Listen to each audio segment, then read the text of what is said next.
Happy Dipawali to everyone in the on YouTube as well as in the house in June.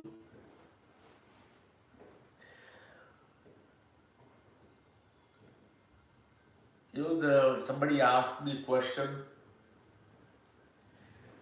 Diwali and Dipawali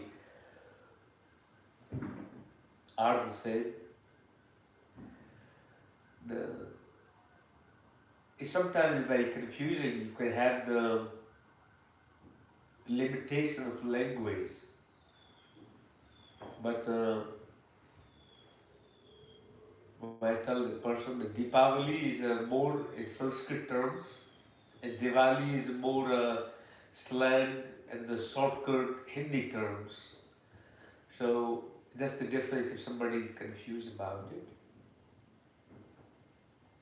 What is so important about Dipawali? Some of you may know the story behind it. Some of you may not know the story behind it. Does anybody knows what the Dipawali represent? Go ahead, my friend Joao. Would like to share what you understand? Sure. Obviously, I might be wrong, Go ahead, please explain. but I believe it marks the victory of Ramachandra, which is the sixth or the seventh incarnation of Vishnu. Uh-huh. Happened in Treta Yuga. Now is Kali Yuga. Happened in Treta Yuga. over the darkness of 14 years that he was fighting. He was fighting darkness over 14 years. Eh? Yeah. Okay. Then He became victorious. And there became a victory. Eh? That was Vijayadashmi. Was victory day. Was previously. But there's many stories about Dipawali. I will make it more relatable to the human terms. In Sri Ram went to the forest for an exile of 14 years,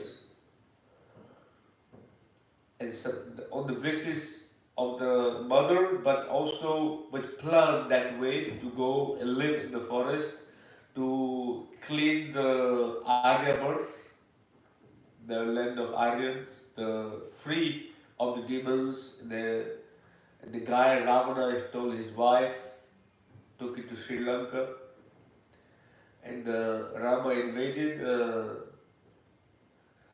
with the help of Banar. People say Banar is a monkey. Actually, one that are who actually lives in the forest. The humans, those lived in the forest, they were not monkeys. They have found many evidence of it. They may appear look like a monkey, but they were not monkeys. So there used to be a race of very powerful, very intelligent, very educated, well ability to navigate, and the strength wise. Those look like the monkey shape. Like if you look back the Neanderthals, what do you call them? Neanderthals, the very strong gene race. They look like a bit of a monkey as well. So they've been different races. Now only you can see humans, Homo sapiens.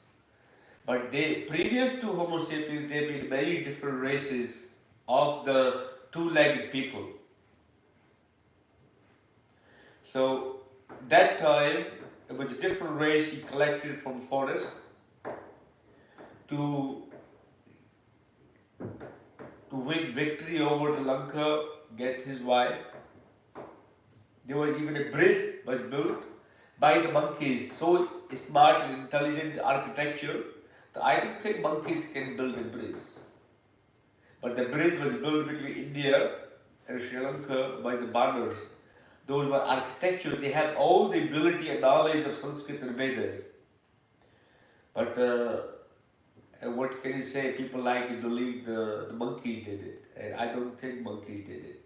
And calling Hanuman a monkey is actually itself an insult to Hanuman. He's not even a monkey god. He's somebody who resembles like a monkey but not a monkey. He's a vanar. Kapi is another name for it. After having the victory, which was some time back, Vijayadashmi, that he's coming back to his kingdom, Ayodhya, his birthplace. So people find out he's returning back, so they lit the place. They lit the place so much that people start celebrating that day as a Dipawali in one terms. They say they lit that town, the city, all the pathways where the Rama will walk through because there was a victory over the darkness. Because he went over the evil intention of Ravana and clean all the forest, clean all the jungle, where the sadhus, saints, rishis, a normal human being can actually live comfortably, do their sadhana and practices. So that was basically a victory over some evil mindset, evil energy, or you can call it dark thinking. So this is one way people start. Since then, they start celebrating year after year. It becomes a big precedence for you to know. If we take that in normal terms, we have in the 5 Gyanendriya, 5 Karmendriya, Mana, Buddhi, Chitta, Ahankar, 4 other things as well. Mind, Buddhi, your intellect, Chitta, your consciousness, Ahankar is your ego. All 14 of them you are living day in, day out. You are on exile on those 14, 24/7. You may change time to time depending on the way it is. Your Atma is in that stage. So, as you living through those 14 substance of your existence, you are encountering your own demons day in, day out. Rama is inside you. Your Atma is also called Ram. Your Atma, your soul, is also called Ram inside you. So your Ram, in day in, day out battle every day. How many Ravanas your Ram is fighting? How many demons that your Rama is fighting? And developing this skill every day. So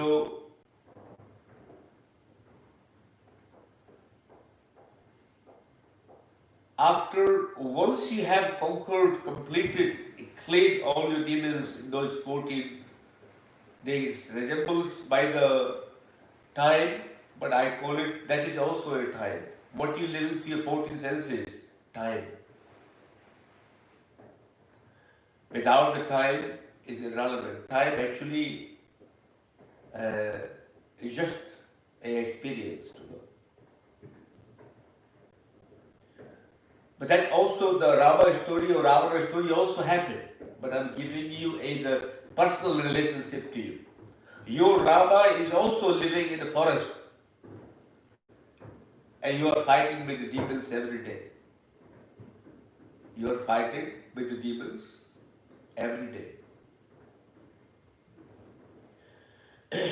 Sometimes you get help also from other people. You also get a help from other people to conquer or develop more awareness or get victory over your demons. what happened? Once you have conquered, you come to see a light, yeah? Everybody says that you get to chasing the light, you get to the alumnus one day, you will become a aura around you, you will be start glowing, you reach to the state of light. That is deeper. We call it Atma Jyoti. We call it Atma is Atma, yourself, Jyoti is light. Usually, once you reach to that Atma Jyoti, the flame of soul, in your Western language, you can call it the flame of spirit, flame of your soul, flame of life, however you can relate to it. But in Sanskrit, we call it Atma Jyoti.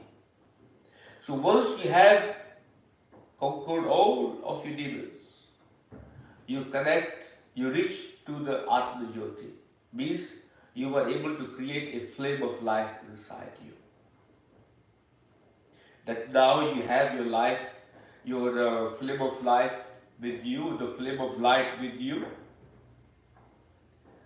After once you have conquered all of the demons, victory over them. Then Dipawali, you are just one lamp, you are just only one Atma Jyoti. You are not Dipawali, just only a Deepa. You are just only one flame. Is that one flame, is that all your purpose is? Rama went to exile, to conquer, to help others. Even you want to get enlightenment, it is not for you. Can you imagine how much vairagya, the dispensary you have to develop inside you, how much giving you have to develop inside you. Even you develop the enlightenment, material wealth, everybody can collect it. You can give away, no problem. Yeah. And which actually most people don't. You can reserve it. You even lock it up. You don't even tell your husband and wife how much reserves you have and how much wealth you have, private wealth. So if somebody asks you how much you have in your bank account, you tell them none of your business. It is my private. No. Yeah, I'm pretty sure if somebody asks you about your bank balance, you will be defending it. You will not even give any, how much salary you get, you will not even initiate that idea. So, to reach to the state of vairagya, you have completely lived your life to the Swadharma. You reach to the point of enlightenment, develop the light, you came to your Atma Jyoti. You have nothing, just only yourself, your true essence. Then what you do from the Atma Jyoti, rather than be a single flame of life, you start making the line, you start lighting other people's flame.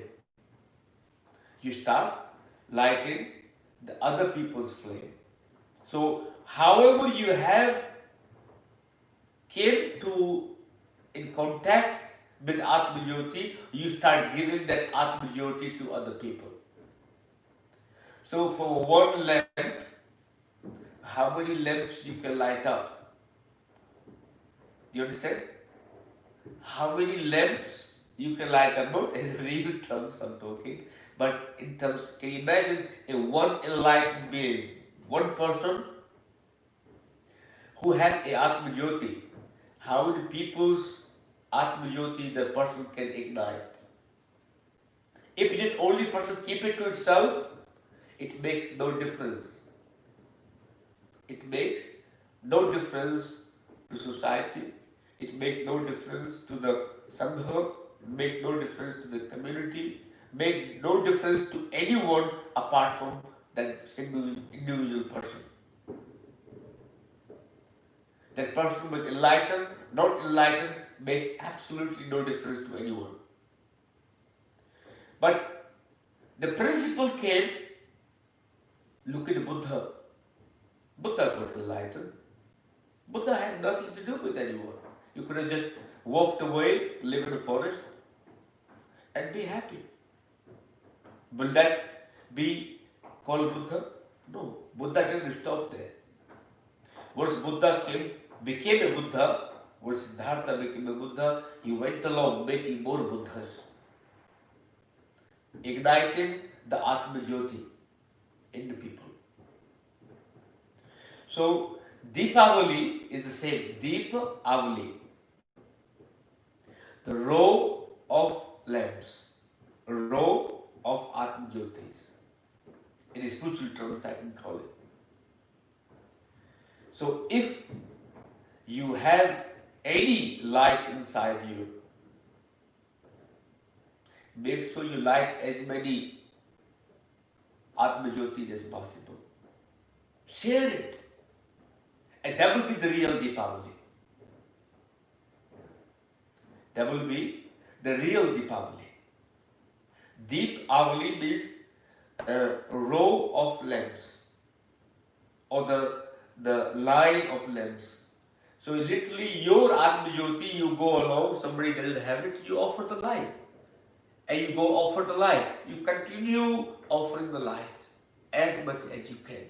So what you creating a line of people. You creating the row of people. You creating the people who actually can feel the Atma Jyoti inside. It may ignite inside them. You may share the past. You may share the love. You may share the compassion. What the Atma Jyoti is? That people say compassion is not the purpose. Compassion is not the aim to awaken the Atma Jyoti. Atma Jyoti is the purpose. Compassion happens by itself. If you try to cultivate the kindness, difficult. You may not reach to yourself, but may start practicing kindness. But once you awaken your inner self, you don't need to practice kindness. Kindness will be happening without any action, without any thought. That is the aim that you should aim for. So Dipawali is sharing the light, giving even your Atma Jyoti, giving your light even away. Not even attached to that, I came to know myself, I'm going to hold on to myself. Or that is my Atma Jyoti. Give that away as much as you can. So creating the more light is possible. That's the Dipawali. So the row of light. Now you can see usually you buy the string of the LEDs. That's not Dipawali, my friend. Or the light of the row of candles is more pollution. Not Dipawali, by definition. Till you are willing to share the compassion, let go all of the demons inside, and share the light, that will be the real Dipawali. Compassion. You don't like the made up compassion for 2 hours while you are in a state of Dipawali, then it's gone. Biggest Dipawali I will recommend to you, I think I spoke about last week as well. Do not pollute the environment. Do not pollute the environment by using candles. Second. And the LEDs, if they're coming from China all the way, there will be a long way to travel to light up your house. Or coming from the different places. Second part, the fireworks. I love fireworks. Don't everybody do what they do. But can you imagine somebody have PTSD? You are so selfish. In your moment of joy, that not firework only related to Diwali. It related to every occasion. Compassion is not there. Kindness is not there. To the environment, also to other people. Bird, dogs, cat, environment, pollution, noise, air, both of them. Then the ashes of the potassium and sulfur goes into the water, earth pollution as well. But they goes into the food, you consume it, you inhale it, your body gets contaminated. Many other side effects for it. Second, if somebody is from war torn, PTSD suffering, and you just light the bomb next door to them, they probably die with a heart attack. The frightened into it. Also, somebody have a weak heart condition and suffers from the conditions of them, but you are so happy in your job. Remember, every action till you develop the ability to the self-assessment to understand what action you are doing, what impact it's going to happen, circumstances around you. You are aware of every action that done by this body. Every action done by these senses, you are aware of it. So, you're practicing kindness but not fully. So, try to share the light, not just light the light, be the light. Once you be the light, share the light. Don't hold on to it. And that will be the real Dipawali. Similarly for the Christmas. Similarly for Christmas, don't pollute the environment. Don't light up those unnecessary candles, you inhale the fume. I wonder why you're tired on Boxing Day. Because you were inhaling too much fume of candles. You can't think straight, so you end up going shopping maniac. But that we will talk about Christmas Day. So I have in the Dilaro, I think last week I left a question. I think I said some comment about I'm interested in your darkness. And I am interested in your darkness, not in the light. I said, I am interested in your darkness, not in the light. Your interest should be light, not the darkness. Also, your interest should be darkness time to time. Sometimes, there's two types of people. Who's comfortable what they have. Who is comfortable what they have. Okay, I got a little bit of light, I'm happy with it. I don't need more light. And everybody please keep praising me that I have a little bit of light, how great I am. You understand? How great I am. How great you are. You would love somebody to please praise you, the how great you are. How great knowledgeable you are. How great kind person you are. How compassionate you are. How much work you do in society. What impact do you make in society? Because constant praise, because they talking about your life, you love it. The moment they talk about your darkness, I'm pretty sure there's darkness too. You don't like it. But that is what needs to be transformed, means you are not fully transformed yet. You are not fully transformed yet. See, the interesting part is, as a teacher, my interest is not light. How much light you have, that is your business. But my interest is how much darkness you have, how much hard work I have to do to clean it up. Or flash it in front of you so you get to see it. So you can move on. So you can have no darkness. Or protect, maybe, create a seal system to give you enough ability so that no darkness invades you. So my interest is making sure that you get to see your darkness. I get to see how much darkness you have. And that was my meaning was Dilara, where I said my interest is in the darkness, not in the light. It's also too much to me. My interest is not how great I am. My interest is not how much compassionate, charitable activities, how great things I do when I teach. This is none of my interest. Those things are already happening that other people to know, not for me to know. For me to constantly, inquisitively seek it. Or try to discover, is there any darkness still left in my consciousness? Is there any darkness in my mind left. That is my interest, also to me as well. But I can sit down comfortably, be happy in my life. That's one way of it. But sometimes I might miss. I might not be fully transformed. So one person should constantly be inquisitive. Even say I have no ego, but there might be. Moment I say I have no ego, I have an ego. Because I'm clear I don't have ego. That's not the point. It becomes quite intellectual. So even drop the intellectual aspect of it. So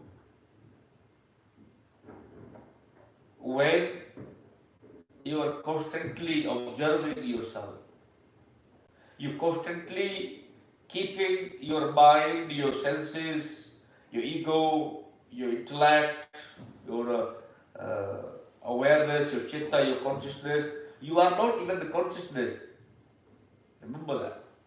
You are also beyond the consciousness. I'm talking about Sunya. All aspects of it just need to constantly, every aspect of your existence, you're alert, attentive, watching. There's nothing missing without your observation. The moment you become comfortable, you create a loophole for some darkness to sneak in. The problem is, mind is very diplomatic. Mind is also very, society makes the mind and you becomes very clever and crafty. As time goes, becomes very clever and very crafty.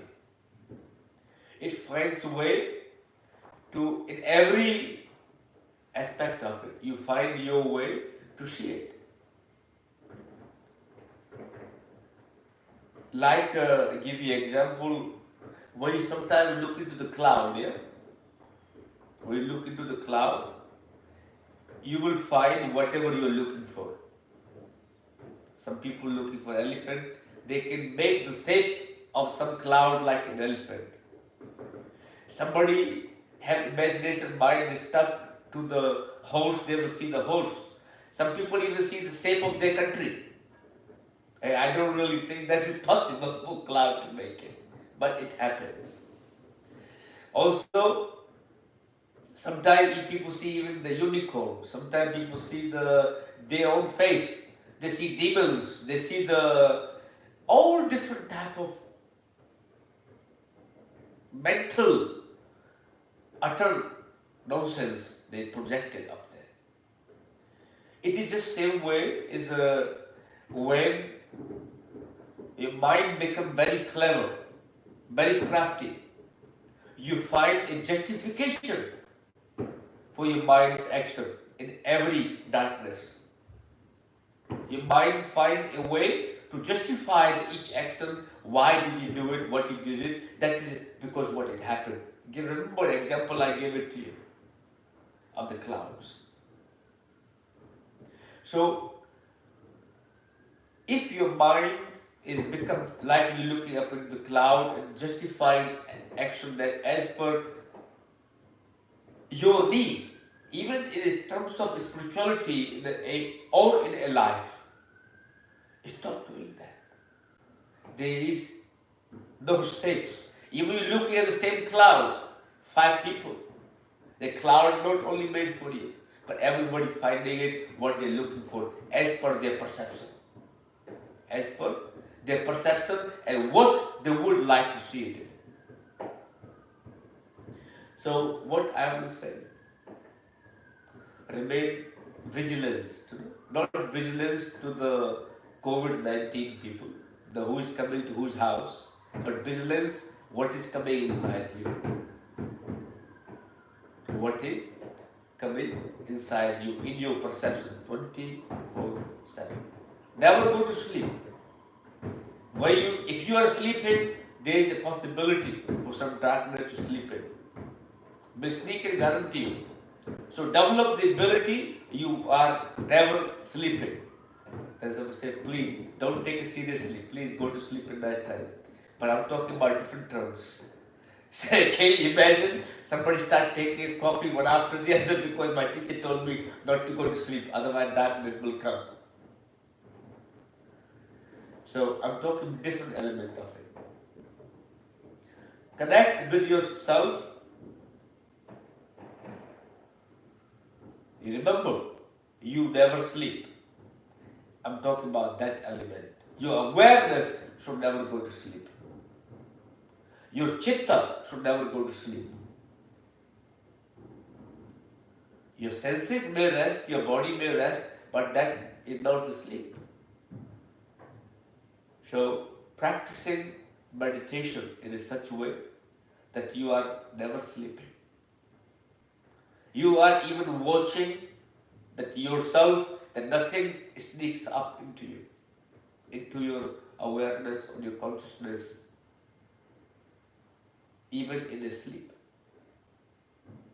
So don't go to sleep, my friend.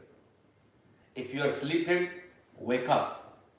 The whole purpose is to wake up. But you go to sleep. You are more interested in sleep. You are.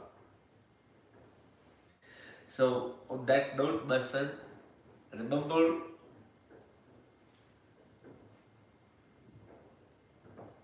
always remain attentive. Always. Even you become a great enlightened being, it shall always remain. As long as you are enlightened, there is possibility for you not to be enlightened as well. Just a matter of time. Forget about that you are enlightened. Forget about you are not enlightened. Just develop the ability of awareness. Okay. So, not hold on to it. Share the enlightenment too. Mr. Is there any question in the Sangha group? Delaro, do you understand what I said? I'm interested in the darkness, not in the light. She got really upset about it. Thinking, why? I mean, he's asking me to chase the darkness. I've been working to work my whole life to have light. But he's telling me to go after the darkness. Yes, you should go after the darkness to eliminate it, not to collect it. Not even chase the light even. You should not even chase the light. If you're chasing the light, you're going in the wrong direction. Sometimes what happens in spiritual practices, you start chasing the light. You're not even aware that there is light or not. Accept what is inside you first. Light will automatically happen. If it's supposed to happen. Let it happen organically. Let it happen naturally. Sometimes you are wanting it so badly, your mind starts creating the stories like cloud again. Even there is no light, it will justify, okay, I saw a little bit light when I was meditating. Even maybe the light bulb was flickering. But he said, no, I saw my third eye was opening. There was like golden light coming through it. Because you want it so badly. Because you want that so badly. What is wrong with it if you don't see a light? Just meditate. If you don't see a color, who cares? Just meditate. So your projection, expectation becomes so prioritized, not the process. So on that note, Hari Om, Namaste.